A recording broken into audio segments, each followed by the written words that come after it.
My story. Um, my parents are both from Santa Rosa, and as they grew up, they realized they had to get out of Santa Rosa. That was that was a long time ago. And out of all places, they picked this little town called Oakland. And so I grew up in a place called Oakland, and my dad had some issues with women, in particular the babysitter. So that marriage didn't last very long. So at 4 years old, I remember my dad getting on his motorcycle. It was raining outside, and I just remember him leaving. I remember sitting at that window and crying, just wishing my dad would come back. And and he never did. I mean, he came back to visit, but he never was allowed back in the house. The marriage never really worked out. And so my mom had to work like 3 jobs to be able to take care of me and my 2 older sisters. So she wasn't there very often. And my older sisters were supposed to take care of me. But the streets of Oakland have a way of pulling on you, especially when you're a young female and there's lots of people trying to give you attention. And so my sisters weren't there very much. So as a 5-year-old little boy, 6-year-old little boy, I'm kind of out on the streets of Oakland learning things. And older people learned really early I wasn't a white boy, but I kind of looked like a white boy. This little white boy can walk into a store and pretty much grab anything he wanted and then walk out, and nobody would say anything. So I started stealing at a very young age. And you find out the trains, what time they come, you break into them, you get a shopping cart, you load them up. You go door to door and you feel like Robin Hood. You're selling cases of fruit cocktail and Del Monte, and all those places are in Oakland. You learn where Tom's is, Tom's potato chips, and you go get chips. I lived on like Colombo bread and all this candy from these candy factories that were around this place. And then one time when my sisters were around, they were smoking weed, and one of their friends said, "Hey, give the little man some." So at about 6 years old, I took my first hit of marijuana and didn't think much of it. But my mom knew enough to know to get us out of Oakland. So at 10 years old, I moved from Oakland to San Lorenzo. So from Oakland, there was, it was me and maybe 3 other kids that were lighter. And everybody else was pretty much all African American. And so there was a game at lunchtime called Catch Gill. So I got lots of skills with running, jumping. There wasn't a fence I couldn't jump over or go under. It was kind of like a game, because when you got tired, you can step by the yard duty teacher and get some rest.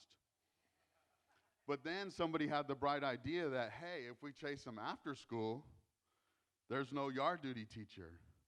So literally, I would run and learn these shortcuts home and learn all of these things.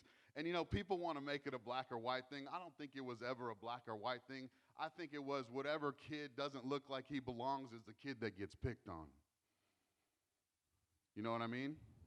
And so there was all these things, and I would literally have to go through my house, run up the stairs, run through the kitchen, run through the back, jump out the back window, roll on the ground, and go through a hole in the fence, and I'd be in the neighbor's yard looking, because there was nobody in the house that could follow me right in the house, and just kind of wave and then go on my way in my day.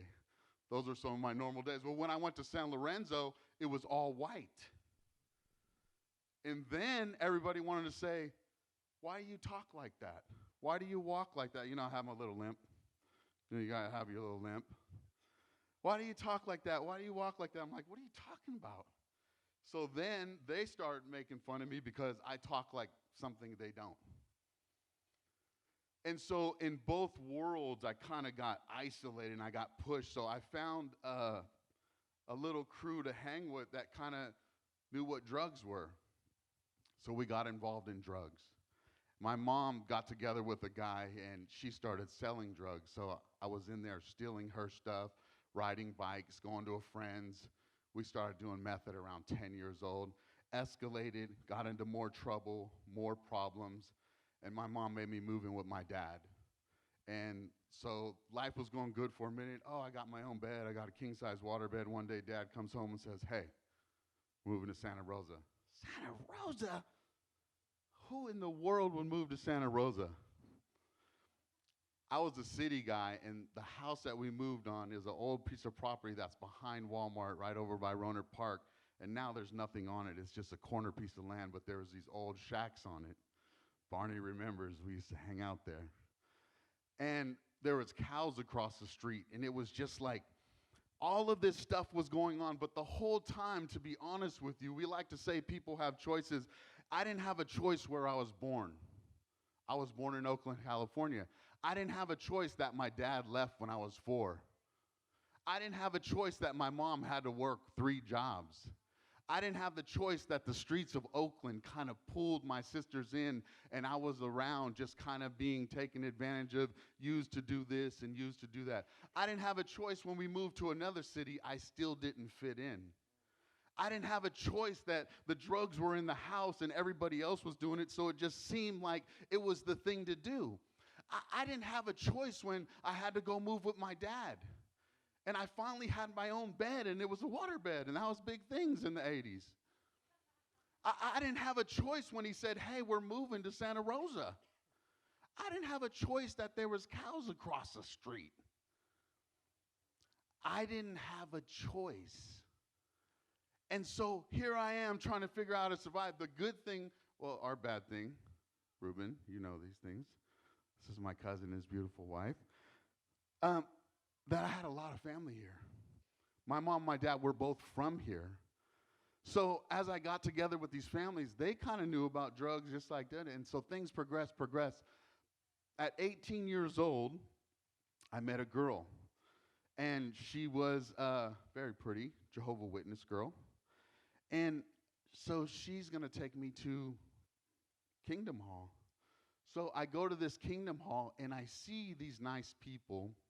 And I see these things, and I'm like, you know what? I like what they have. They like smile. They like had businesses. They seemed like they had some great things going on. So I literally jumped in. I did their little Bible studies. I tried, but it still didn't feel like it gave me a choice. When I left there, I still got back into drugs. When I left there, I still didn't have the strength to change anything. I still felt like I did not have a choice. It wasn't until that didn't work out, and I did it for 2 years, and, you know, the relationship, everything got sour, and so I got into more drugs and dealing and carrying guns and doing all these things and getting deeper and deeper involved, and I didn't feel like there was a choice, so I might as well go all in. Remember those days, Barney? Me and Barney used to... I was thinking about some of the songs and that there's a miracle coming, and I was looking at you, and I was thinking of our lives and how literally the miracles that have taken place for you and for me, and I was just weeping over there worshiping. But back then, we didn't have a choice. It wasn't until I walked into a church much like this one, and I actually felt the presence of Jesus. And for the first time in my life, I felt like I had a choice. I don't know what you're going through. I don't know what you're walking into in this new year. But I want you to know, when you walk into a place like this and you have the presence of Jesus in your life and you can feel his love, you have a choice. You can overcome anything. And it wasn't easy. Trust me. Jehovah's Witnesses talk bad about spirit-filled places. And when I first went into this church and everybody was doing their thing, and I was sitting there like, these people are crazy. But I kind of related everything to getting high, but I was like, they're kind of high on something, though. I wonder what they're getting high on. I don't think they're doing drugs here. It doesn't seem like it. And so I said, oh, maybe this is that Jesus stuff. Because, you know, when you hang out on the streets, Victory Outreach comes up all the time. The car load all the homies, and I'm like this. It's like, I'm here to tell you about Jesus. I'm like, bro, you almost just met him. But I'm like, maybe it's that Jesus stuff. And so I'm like, oh, but the JWs, they said, man, this is bad. And I'm like, ooh, what if I'm being deceived? And so I just prayed. I prayed to Jehovah. I said, Jehovah, if it's okay to be here, will you give me a sign? And the pastor, who's now my father-in-law, was getting ready to speak, and he was welcoming everybody, and his wife was on the organ and started playing a song, and he goes, well, I guess worship isn't over. And she started singing a song, and the name of it was In the Presence of Jehovah, Hearts Are Mended, Chains Are Broken. And I was like, it's okay to be here. And for the first time in my life, I had a choice. And as I walked up front that day, September 10th, 1995, God delivered me from every drug I had ever done. You got a choice today.